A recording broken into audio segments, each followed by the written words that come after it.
오늘 우리에게 주시는 하나님의 말씀 욥기 19장 1절부터 29절까지 말씀입니다. 욥기 19장 1절부터 29절까지의 말씀 이제 봉독하겠습니다. 하나님의 말씀 경청하십시오. 욥이 대답하였다. 내가 언제까지 내 마음을 괴롭히며 어느 때까지 말로써 나를 산산조각 내려느냐. 너희가 나를 모욕한 것이 이미 수십 번이거늘 그렇게 나를 학대하고도 부끄럽지도 않느냐. 참으로 내게 잘못이 있다 하더라도 그것은 내 문제일 뿐이고 너희를 괴롭히는 것은 아니다. 너희 생각에는 너희가 나보다 더 낫겠고 내가 겪는 이 모든 고난도 내가 지은 죄를 증명하는 것이겠지. 그러나 이것만은 알아야 한다. 나를 궁지로 몰아넣으신 분이 하나님이시고 나를 그물로 덮어 씌우신 분도 하나님이시다. 폭력이다 하고 부르짖어도 듣는 이가 없다. 살려달라고 부르짖어도 귀를 기울이는 이가 없다. 하나님이 내가 가는 길을 높은 담으로 막으시니 내가 지나갈 수가 없다. 내 가는 길을 어둠으로 가로막으신다. 내 영광을 거두어 가시고 머리에서 면류관을 벗겨 가셨다. 내 온몸을 두들겨 패시니 이젠 내게 희망도 없다. 나무 뿌리를 뽑듯이 내 희망을 뿌리채 뽑아버리셨다. 하나님이 내게 불같이 노하셔서 나를 적으로 여기시고 나를 치시려고 군대를 보내시니 그 군대는 나를 치려고 길을 닫고 내 집을 포위하였다. 그가 내 가족을 내게서 멀리 떠나가게 하시니 나를 아는 이들마다 낯선 사람이 되어버렸다. 친척들도 나를 버렸으며 가까운 친구들도 나를 잊었다. 내 집에 머무르는 나그네와 내 요종들까지도 나를 낯선 사람으로 대하니 그들의 눈에 나는 완전히 낯선 사람이 되고 말았다. 종을 불러도 대답조차 안 하니 내가 그에게 애걸하는 신세가 되었고 아내조차 내가 살아 숨쉬는 것을 싫어하고 친형제들도 나를 역겨워한다. 어린 것들까지도 나를 무시하며 내가 일어나기만 하면 나를 구박한다. 친한 친구도 모두 나를 꺼리며 내가 사랑하는 이들도 내게서 등을 돌린다. 나는 피골이 상접하여 뼈만 앙상하게 드러나고 잇몸으로 겨우 연명하는 신세가 되었다.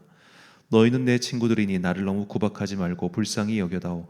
하나님이 손으로 나를 치셨는데 어찌하여 너희마저 마치 하나님이라도 된 듯이 나를 핍박하느냐. 내 몸이 이 꼴인데도 아직도 성에 차지 않느냐. 누가 있어 내가 하는 말을 듣고 기억하여 주었으면, 누가 있어 내가 하는 말을 비망록에 기록하여 주었으면, 누가 있어 내가 한 말이 영원히 남도록 바위에 글을 새겨 주었으면. 그러나 나는 확신한다. 내 구원자가 살아계신다. 나를 돌보시는 그가 땅 위에 우뚝 서실 날이 반드시 오고야 말 것이다. 내 살갗이 다 썩은 다음에라도, 내 육체가 다 썩은 다음에라도 나는 하나님을 배울 것이다. 내가 그를 직접 뵈겠다. 이 눈으로 직접 뵐 때에 하나님이 낯설지 않을 것이다. 내 간장이 다 녹는구나. 나는 너희가 무슨 말을 할지 잘 알고 있다. 너희는 내게 고통을 줄 궁리만 하고 있다. 너희는 나를 칠 구실만 찾고 있다. 그러나 이제 너희는 칼을 두려워해야 한다. 칼은 바로 죄 위에 내리는 하나님의 분노다. 너희는 심판하시는 분이 계시다는 것을 알아야 할 것이다. 아멘. 단편 드라마와 장편 드라마라는 제목으로 하나님의 말씀 선포하겠습니다. 예전에 군복무 시절에 부대에 속한 병사 한 명이 휴가 중에 술을 마시고 한강에서 뛰어내려 스스로 목숨을 끊은 그런 사건이 있었습니다. 이 토요일에 일하고 있다가 긴급 전화가 와서 그날의 상황을 똑똑히 기억하고 있습니다. 나중에 경위를 살펴보니까 이 친구가 여자친구가 전화를 받지 않아서 좀 다급한 마음에 정기 휴가를 나갔는데 전혀 그런 걸 몰랐죠. 그랬는데 가보니까 여자친구가 다른 남자랑 사귀고 있다는 걸 알게 됐고 술 마시고 낙심한 마음에 그냥 술김에 뛰어내린 거예요. 자, 이제는 그 친구가 이제 세상에 없지만 만약 그 친구가 살아 있다면 저보다 한 살인가 두 살 어렸으니까 이제 40쯤 됐겠네요. 자, 이 나이가 되어 보면 압니다. 그런 일은 그렇게 인생에서 큰 일이 아니라는 것을 말이죠. 그러나 20대 초반 그 시절에는 정말 세상에서 무너질 것 같은 그런 큰 사건이었겠죠. 자, 인생을 만약에 짧은 단편 드라마로 본다면 그 순간 그 사건은 우주가 무너지는 듯한 큰 사건일 겁니다. 그러나 만약 인생을 좀 더 훨씬 더 긴 장편 드라마로 본다면 그때 그 사건이 비록 그때는 아팠지만 조금만 더 지나고 보면은 그렇게 큰 일이 아니었거나 혹은 그 일로 인해서 오히려 더 좋은 일이 생기거나 그런 일들이 많죠. 인생을 단막극으로 보느냐 혹은 장막극으로 길게 보느냐, 그 차이는 굉장히 우리의 삶을 해석하는 새로운 눈을 제공합니다.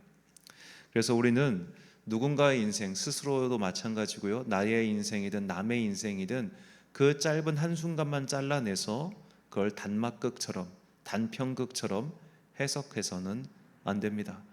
그 순간 그 장면만 보면 그의 인생은 망했을 것 같습니다. 반대로 그 순간 그 장면만 보면 그의 인생은 두말할 나위 없는 성공처럼 보일 수도 있습니다. 하지만 그 장면이 지나고 새로운 장면이 시작되고 새로운 이야기가 시작될 때 그것이 과연 복이 될지 화가 될지 누가 알 수 있겠습니까? 야곱의 인생을 만약에 사건별로 끊어서 본다면 그는 오히려 하나님께 저주를 받았거나 혹은 그가 지은 죄 때문에 하나님께 벌을 받는 인생이다, 그렇게 볼 수도 있을 겁니다. 그는 무려 70살이 될 때까지 부모에게서 독립하지 못하고 부모와 함께 살았습니다. 그에게는 쌍둥이 능력 출중한 형 에서가 있었죠. 형 에서는 이미 젊을 때부터 이름을 날리는 사냥꾼이었으며 군사 지도자였고 부족의 리더로서 그 입지가 탄탄했습니다. 반면에 한날 한시에 태어난 쌍둥이 야곱은 적어도 유목민의 관점에서 봤을 때 한심한 종자죠. 유목민이 양을 치러 바깥으로 나가야 되는데 거기 무리들 가운데 끼어서 여자들이 해야 할 일을 하고 있었다는 겁니다. 이건 완전히 그 부족 내에서 얼간이에요. 얼간이, 좀 심하게 말해서. 자, 그때 그 순간에 야곱의 인생을 본 사람들은 뭐라고 평가했겠습니까? 그의 인생을 저거 한심한 놈, 그렇겠죠. 자, 그러고 나서 그가 외삼촌의 집에서 더부살이를 합니다. 부인은 둘이었지만 결국 기껏해야 처가살이였죠. 그 처가살이하는 장면을 또 누군가가 보고 그의 인생을 평가했다고 쳐보십시오. 쟤는 능력도 안 되는 놈이 부인 둘이나 데리고 살면서 애들이나 저렇게 많이 낳고 저거 아주 형편없는 놈이야, 그렇게 인생 평가했을 겁니다. 그 순간 그 장면만 봤다면 말이죠. 나중에 형 에서와의 극적인 화해를 하고 나서 그가 세겜으로 가서 잠시 머물렀지만 그곳에서 딸 디나가 몹쓸 일을 당합니다. 만약 그 순간 그 장면만 보고 그의 인생을 평가했다면 사람들은 그렇게 말했을 겁니다. 봐라, 하나님은 갚으시는 하나님이시다. 그가 아무리 꾀를 내서 형을 속이고 형을 어렵게 했던 그 죄값을 자녀들이 치르게 하는구나, 그렇게 해석했을 겁니다. 야곱이 나중에 정착을 했습니다. 그런데 사랑하는 아들 요셉이 짐승에 물려 죽었다는 소식을 듣습니다. 그때 그 장면을 다른 사람이 봤다면 또 그의 인생을 어떻게 평가했겠습니까? 오늘 본문의 욥이 말하는 그 말을 아마 야곱은 고스란히 들어야 됐을 겁니다. 봐라, 하나님은 너의 행적을 다 살피시고 네가 했던 모든 죄를 들춰내셔가지고 너를 반드시 심판하시는 그런 하나님이시야. 너의 죄가 너의 머리에 임했어, 이 저주받은 인생아, 라고 말하지 않았겠습니까? 야곱의 인생을 사건마다 끊어서 보면서 그 사건 때마다 그의 인생을 평가했다면 그는 아마 긍정적인 평가보다 부정적인 평가를 훨씬 더 많이 들었을 겁니다. 그러나 야곱은 그의 인생 말년에 자신의 인생을 돌아보며 이렇게 고백합니다. 창세기 48장 16절 말씀. 나를 모든 환난에서 건지신 여호와의 사자께서 이 아이들에게 복을 주시오며 이들로 내 이름과 내 조상 아브라함과 이삭의 이름으로 칭하게 하시오며 이들이 세상에서 번식되게 하시기를 원하나이다. 아멘. 나를 모든 환난에서 건지신 여호와, 나를 모든 환난에서 건지신 여호와. 야곱의 인생은 고난의 연속이라고 말해도 과언이 아닙니다. 끊어서 보든 혹은 길게 보든 그의 인생은 참으로 녹록지 않았습니다. 하지만 이제 그의 인생을 정리하고 주님 품으로 가기 직전에 그는 뒤를 돌아보며 말합니다. 하나님께서 나를 구원하셨다, 나를 건지셨다라고 말이죠. 여기서 건지다라고 번역하는 히브리어는 가알인데 이 가알의 뜻은 구속하다, 속량하다, 값을 치르다라는 뜻입니다. 이 단어가 구약 성경에서 처음 나온 때가 바로 이 본문입니다. 인생을 단막극으로 보면, 그리고 한 장면만 끊어서 본다면 누군가는 괴로움과 고난과 마치 저주와 같은 인생을 살 수도 있겠죠. 그러나 그 단막을 이어붙여서 마침내 긴 장편 드라마로 만들었을 때 우리는 새로운 것을 보게 될 것입니다. 하나님의 숨겨진 섭리를 발견하게 되는 것이죠. 오늘 본문에서 욥은 바로 이런 구속을 원하고 있는 겁니다. 본문 25절과 26절 말씀. 내가 알기에는 나의 대속자가 살아계시니 마침내 그가 땅 위에 서실 것이라. 내 가족이 벗김을 당한 뒤에도 내가 육체 밖에서 하나님을 보리라. 아멘. 자, 이 대속자라고 번역한 히브리어가 이 고엘인데 이것이 가알의 명사형, 그러니까 구속하다의 명사형이에요.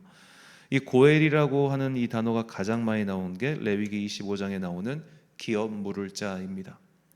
자, 욥은 말합니다. 너희들은 지금 내 인생의 한 장면, 한 순간만 보고 온갖 비난을 하고 있다. 온갖 평가질을 하고 있다. 없는 죄까지 만들어서 뒤집어 씌우고 있으며 나를 조롱거리로 삼고 있고 내 인생을 그저 너희들의 안주거리로 삼고 있다. 그러나 하나님께서 나를 구원하실 것이다. 이 상황에서 나를 건져내실 것이다. 내가 그 일을 살아서 보든지 아니면 죽어서라도 보겠다 라고 그렇게 말하는 겁니다. 자, 이렇게 모든 단편극 같은 그 순간순간이 지나고 난 이후에 우리는 비로소 전체의 줄거리를, 전체의 이야기를 파악할 수 있겠죠. 만약에 이제 드라마도 예고편이 있고 그러지 않습니까? 어떤 2화만 드라마를 봤다, 그 전체 스토리를 알 수 있겠어요? 앞으로의 전개가 어떻게 될지 알 수 있겠습니까? 궁금하니까 계속 보는 것처럼 그냥 2화에 악당이 등장해서 내 재산 다 뺏어간 것만 드라마를 봤다고 쳐봐요. 그러면 그 드라마는 그냥 악인이 승리하고 선한 자가 괴롭힘 당하는 그런 드라마구나 라고 생각할 겁니다. 그러나 끝까지 보면은 다른 이야기가 펼쳐질 거 아니에요. 사람의 인생도 마찬가지입니다. 자신의 인생이든 타인의 인생이든 그 인생을 단편 드라마 취급하지 마십시오. 그 순간 그때에 그가 고난을 겪고 있을 수 있으며 그 순간 그때에 그가 작은 복을 누릴 수 있습니다. 그 어느 쪽이든 영원을 보장할 수는 없습니다. 그 지금 누리고 있는 그 기쁨이 그에게 나중에 독이 될지 어찌 알겠으며 지금 얻고 있는 그 고난이 나중에 그에게 영향이 될지 어떻게 알겠습니까? 자, 이스라엘 민족도 한때는 강성했지만 망했습니다. 그때 그 이스라엘 민족이 망한 장면을 보면서 주변 나라들이 비웃습니다. 야, 너희가 믿는 하나님은 형편없구나. 너희가 섬기는 하나님은 형편없구나. 아니면 너희들이 너무 형편없어서 너희가 믿는 그 하나님이 너희를 버렸는지도 모르지. 주변에서 다 암몬, 모압, 이집트, 에돔 족속 다 이렇게 조롱하고 비웃고 그랬다는 거예요. 그런데 이사야 선지자는 그렇게 주변 모든 민족이 이스라엘을 비난하고 조롱하고 있을 때 마침내 하나님께서 구속하실 것이라 그 구속을 선포합니다. 이사야 62장 11절과 12절 말씀. 여호와께서 땅끝까지 선포하시되 너희는 딸 시온에게 이르라. 보라, 내 구원이 이르렀느니라. 보라, 상급이 그에게 있고 보응이 그 앞에 있느니라 하셨느니라. 사람들이 너를 일컬어 거룩한 백성이라 여호와께서 구속하신 자라 하겠고 또 너를 일컬어 찾은 바 된 자요 버림받지 아니한 성읍이라 하리라. 아멘. 사랑하는 천안광성교회 성도 여러분, 그리고 이 새벽을 함께 깨우고 계신 귀한 주님의 자녀 여러분, 나의 인생이든 남의 인생이든 한 장면, 한 상황만 보고서 섣부른 판단을 내리지 마십시오. 인생만사 세옹지마라는 말처럼 지금의 불행이 나중에 복이 될지 또 지금의 행복이 나중에 불행이 될지는 아무도 모릅니다. 특히 주님을 믿고 따르는 자들에게는 더욱 그러합니다. 하나님께서 우리의 인생을 어떻게 변화시키시고 연단시키시고 사용하실지는 아무도 모릅니다. 미국 조지아주 선교에 실패하고 돌아온 존 웨슬리는 그 당시 그가 32, 3 때는 그가 그의 인생을 봐도 답이 없는 인생이었습니다. 더 이상 목사를 더 할 수 있을까? 나 앞으로 무엇을 할 수 있을까? 좌절감과 열패감만이 가득했죠.